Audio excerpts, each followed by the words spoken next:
Kaixo, orain aurtengo azkeneko zenbakiak aztertuko ditugu. Lehendik ikasi ditugu zenbaki arruntak, zenbaki osoak eta zatikiak. Eta orain hamartarrak landuko ditugu. Hamartarren ezaugarria da koma bat dutela jarrita. Bestek ez duten izan orain arte, ez arruntak eta ez osoak. Bazuten, zendik jartzen badut bost, badakit bost oso direla, eta koma nun dago, koma hemen dago. Baina ez dugu jartzen osoak direlako. Hemen, bitartean, zenbaki hamartarrekin koma jarri beharra dago. Zergatik, zati hamartarra dutelako. Hemen bi zati banatzen dira. Adibidez, hau bali badut, 5,21, esango nuke, bost zati osoa dela, eta 21 hau izango ditzake hamartarra. Horra, komak bitan banatzen du, zati osoa eta hamartarra. Hemen, esango nuke, lehenengoa zein da batekoa, B handiz. Bigarrena, hamarrekoa, lau, eta bat, eunekoa. Horik, handiz egiten dira. Eta zati hamartarra jartzen da txikiz. Zergatik, unitatea baino txikiagoa delako. Hau dira, bat baino gehiago, 150 bat adibidez euro, eta hauek izango daiteke txikiagoak. Orduan dira, hamarrenak, eunenak eta milarenak. Eta ze gertatzen da? Guk normalean erabiltzen dugula koma eta gero bi, hiru edo bat. Ez ditugu normalean gehiago erabiltzen. Baina jarraitzen dute, Hau da, hamarren, eunen, milaren, hamar milaren, eun milaren, eta abar, infinito arte. Orduan, guk noiz erabiltzen ditugu bi, noiz hiru, noiz bat. Segun, eun metroko lasterketa batean zer ematen dute koma eta gero bi. Eta euroak ordaindu behar ditugunean, zer jartzen digute prezioa koma eta gero bi, baina kotxe batean, formula batekoan, baldin joazte eta buelta batean zer bat denbora behar duen jakiteko, zer emango digute hiru, oso azkar direlako. Orduan, jakin behar dugu, koma eta gero zenbat jarri behar dugun. Azterketa bat eman ondoren, guk zerren bat ditugu, koma eta gero bat edo bi, baina hiru hilabetea bukatu ondoren ematen dian notak, zenbaten dira osoak ematen dira, komari gabe. Hori jakin da, goazen ikustea beste gauza bat, kontzeptu bat oso importantea zenbaki hamartarren artean.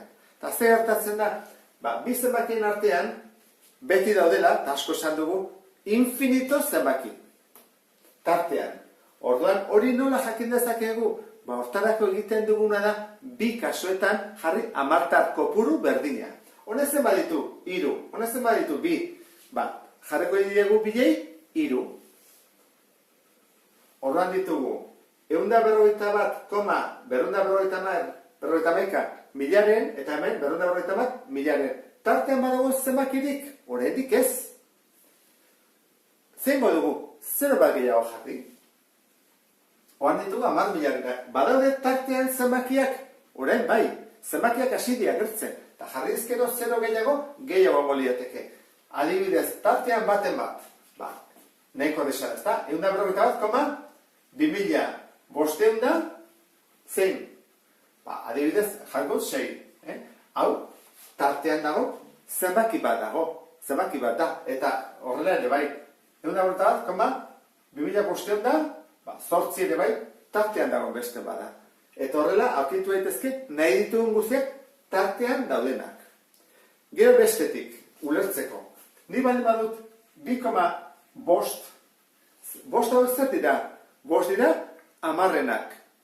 Baina deitu daiteke baita ere, zer bat jartzen badu, orain ez dira, bost. Oan dira, 50 eunen. Eta jartzen badu beste bost bat, 2,5 milarenak. Orduan, irakurri behar dugu beti, zer den, zer zifra batekin bikin edo irukin. Orduan, hau lertuta, hau dena, guazen ariketa konkretu bat egitea. Eta izango ditzake ordenatu zenbaki hauek.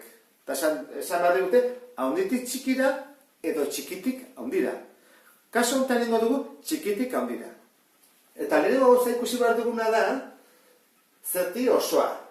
Hemen zer bat dira, 16 oso, 16 oso, 16 oso, bederatzi oso, 16 bederatzi. Orduan, bi hauek hartuko ditugu lehenengo. Zergatik txikienak direlako, bederatzi oso eta bederatzi oso. Orain, 9,9 ematen du dela, 9,99 baino txikiagoa.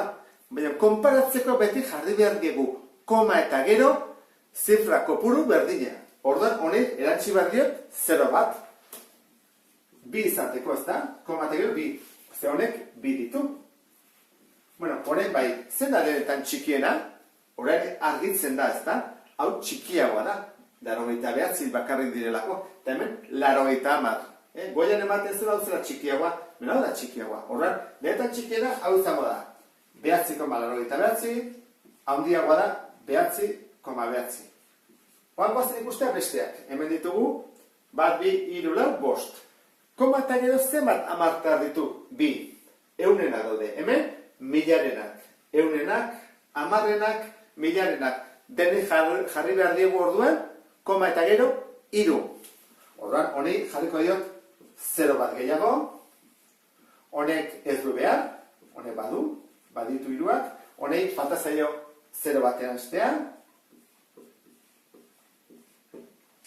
Honi 2 erantzi barko dizkiot, ze amartarra bakarra ditu, eta honek ja 3ak baditu. Bueno, horran, hauek kenduta, lengua direlako, horren bet, ordenatu daitekela nek horrez. Hemen ditugu, beak 16 dira, 900 da 97, 800 da 900, Behatzi, zer da denetan txikiena? Hau, ez da ikusten da, ez?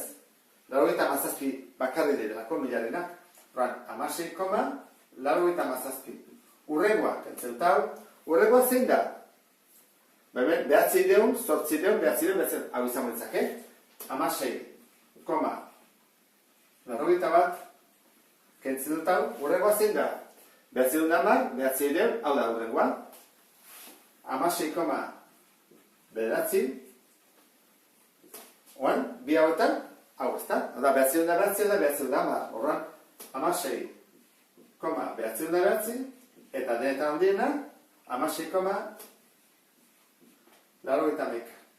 Orduan, ikusten dezuen bezala, ordenatu horretik tenei jarri behar diegu kopuru berdina, koma eta gero, Kasontan, hemen 3 behar ziren, eta behar ziren kasuan 2. Horrela, sartzen gea, gai honen sarrerarekin. Hurrengo arte, agur!